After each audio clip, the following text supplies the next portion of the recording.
Hey everyone, Chloe here, and welcome back to this feminine platform and welcome back to this channel. And if you are new here, ladies and lurkers and ear hustlers, welcome.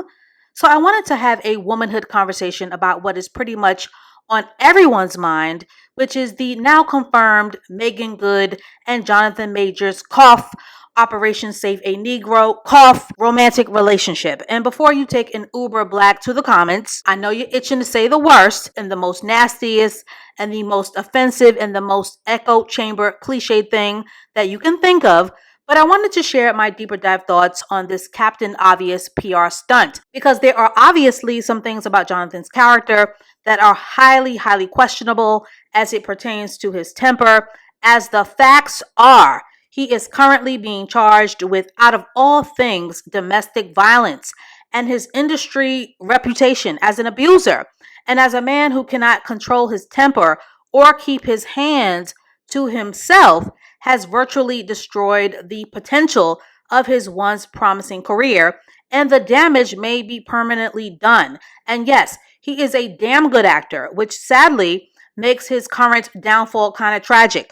But clearly, and I need to say this in the messaging of this video, if you are laying hands on a woman as a man, something inside of you is clearly broken, and the captain obvious choice for any abuser would be to hold that L by doing the work to heal. And yes, there are no shortcuts to healing. So no, an abuser does not deserve passes or second chances unless they are willing to look themselves inside of a mirror to do the tough work of healing their self-hate. And make no mistake, physically abusing others, whether man or woman, is a projection of self-hate. Now, I initially wrote about this situation over at The Hive, and shout out to The Hive, and I've been talking about this with the ladies in the New Feminine. But for those of you who need a refresher and a reminder, Sir Jonathan Majors decided to fumble his own bag at the height of his career by pulling a Columbus short, by allegedly choking out his girlfriend in the back of a New York City yellow taxi for trying to look through his cheater phone.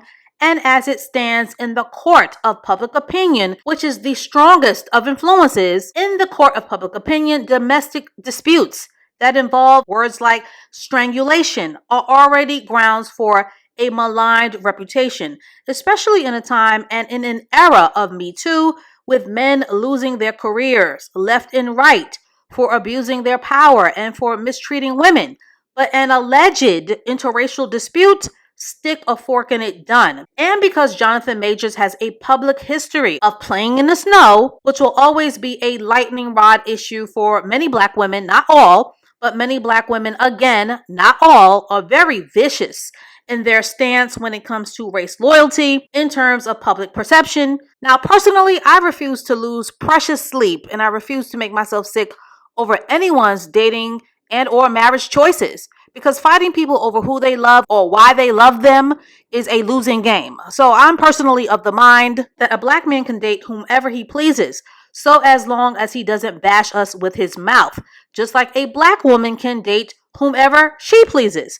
But in the court of public opinion, most Black women are not going to feel obligated to protect this man's career or his reputation when he has not aligned his success or his bag with a Black woman. And although that may sound unfair, that is just how the social media cookie will continue to crumble. And not to mention, people are not dumb, and Black women were not born yesterday. And case in point, actor Michael B. Jordan has learned this very valuable lesson yet dirty game of optics very early on. And that is why he has done the work to clean up the optics of his dating reputation, because his career and his bag depends on it. And he is not the only one. Hollywood perception is a thing, and there are so many other celebrities whose private lives will differ from their public lives. But again, Meagan Good just had to enter the chat.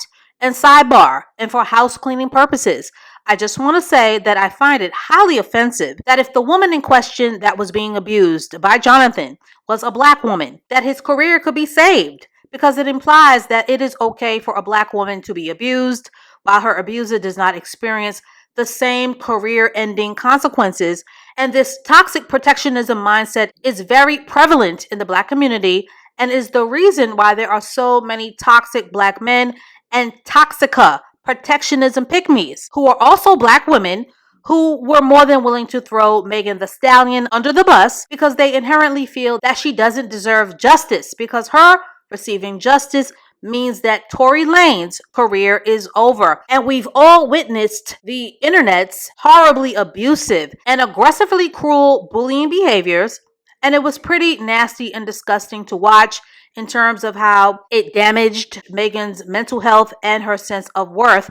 And I do not wish that kind of pain or feverish assault on any woman, particularly towards a black woman who was shot in the foot by an angry, insecure leprechaun. And thankfully, Meagan, and thanks to the backing of Roc Nation, has received public justice. But a lot of women will not be as lucky as Meagan the Stallion to have their abuser serve time. So for Mrs. Meagan Good to sign herself up for this messy situationship, in my opinion, means sadly that she has not considered the long-term consequences of this choice, nor has she considered the 1 out of 4 women who have been affected by domestic violence who will be triggered by this choice, as she has not considered the alarming amount of women who are killed by their partners every day. And I'm pretty sure the number averages about 3 women per day who lose their lives. And this makes me sad for Meagan Good's decision making.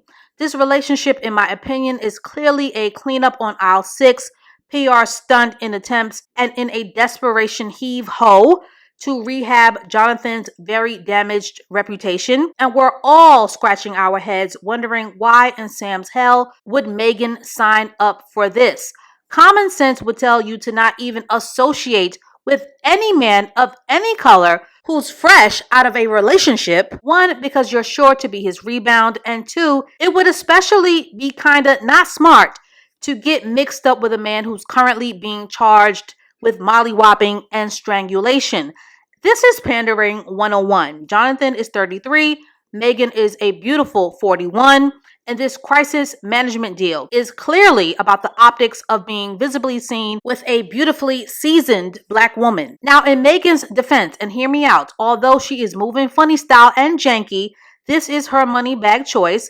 Money talks and BS walks, and none of our opinions are going to increase her bank account's bottom line. She is a recent divorcee. Divorces are draining. They cost money. She probably needed a financial boost, and more than likely she was given a financial offer that she could not refuse. So here's to hoping that the check cleared for a minimum of 5 million bands and hopefully more. And by a long shot, if she truly does want to be with this man and believes in her heart that he can give her the happy ending that she seeks, my motto will always be, if she likes it, I love it. Now, as it stands, Meagan has cut off her Instagram comments, so she clearly isn't here to entertain the internet's intense negativity or the backlash for her choice. So only time will tell how this situationship pans out. Now, I will also like to say that no, one allegation does not prove guilt, but there are now a clown car of women who are willing to attest to being abused by the hands of this unfortunately talented actor. And as a woman, I would never condone abuse for any shade of woman. And just because I loved Jonathan and his muscles in Creed and his intellect in Lovecraft Country, and I understand that his acting talent for many will feel like a loss, but I also cannot stand by a man who doesn't know how to keep his abuser hands to himself. The reality is, Dr. Jekyll and Mr. Hyde personalities are all around us in plain sight. So no, abusers do not deserve protection. And just because a person is talented does not mean that they should be allowed to harm others. And a once powerful man like Mr. Harvey Weinstein comes to mind. Talk to any woman you know and you will find that she's either been in an abusive domestic violence relationship or she's known a friend who's either been killed or maimed by these often chameleon abusers. And for those of you of any color who have been affected by domestic violence, please share your survivor testimony in the comments so that other women can know that they are not alone. So that is all that I have to say on this for now. And I have so many questions to get this conversation started, starting with, do any of you believe this Operation Save a Negro relationship? Are any of you disappointed in Meagan Good? Comment below. Is this stunt going to backfire? Would you allow a man to pay you large sums of money to rehab his reputation? Or should women have a code of conduct and ethics that they shouldn't cross when it comes to standing firm with other women who have been abused? Is Meagan Good doing Black women a disservice by protecting Jonathan's image, or is she doing what is best for her and her bank account? And as always, thank you for listening. Thank you for watching. And as always, thank you for subscribing. And please stay tuned for more womanhood videos to come. And I will catch up with you ladies and lurkers and ear hustlers in the next one.